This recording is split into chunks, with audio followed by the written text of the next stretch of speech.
नमस्कार फ्रेंड्स, गुरा चेहरा एवं त्वचार जत्न नेबा पाई एही भिडियो रे आपण देखिबाकू पाइबे 10टी घरोई उपचार।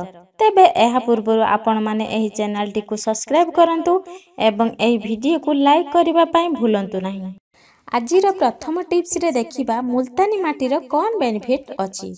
मुल्तानी माटी रे कंचा क्षीर मिसाई लगाइबा त्वचा पाई एक उत्तम पैक अटे।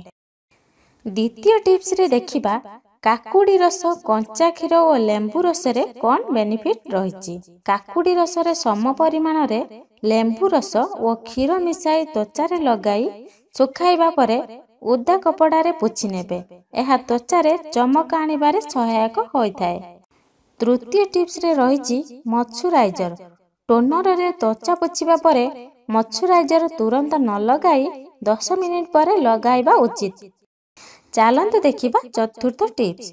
त्वचा रे चमक आनिबा निमंते महू और बेसन पैक लगाई 15 मिनिट परे धोई नेबे। नियमित एही पैक लगाइले त्वचा रे समस्त दाग मध्य दूर होइथाय।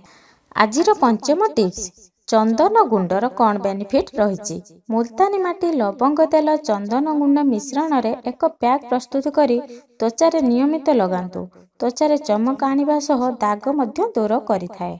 जामकोली रस। तैलयुक्त त्वचा पाई जामकोली रस एक सुंदर उपचार। बेसन पैक रे जामकोली रस 1 चामच मिसाई त्वचा रे लगाई 15 मिनिट परे धोई नियंतु। एहा त्वचा रो दाग और व्रण दूर करिवारे सहायक होइथाय।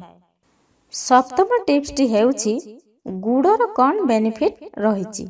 गुड़ रे एंटीऑक्सीडेंट और मिनरल्स सहित कैल्शियम मध्य रही। जदि दैनिक चीनी बदल रे गुड़ युवती और महिला माने खाइले सेमानंक त्वचा स्वस्थ रहिबा सह चमक मध्य आसीथाय। गुड़ रे पोषक तत्व थिबारु एहा खाइले व्रण दाग मध्य दूर होइथाय। चलंतु देखिबा आजिर अष्टम टिप्स। गाजर रो कौन बेनिफिट रही। गाजर को विभिन्न प्रकार व्यंजन रे व्यवहार करी खाइबा सह एहार रस को त्वचा रे लगाइबा त्वचा पाई एक उपकारी होइथाय।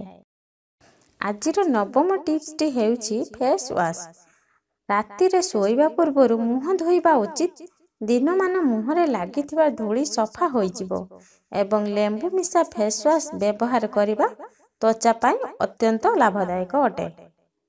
चलंतु देखिबा नडिया पानी रो कौन बेनिफिट रही त्वचा पाई। त्वचा संक्रमण रो रक्षा पाइबा को चाहुथिले दैनिक एक नडिया पानी पीबा खूब लाभदायक होइथाय। ओके फ्रेंड्स, एही वीडियो रे एतिकी रहुछि। Bye bye, take care. Like subscribe करिया पाई भूलिबे नहीं।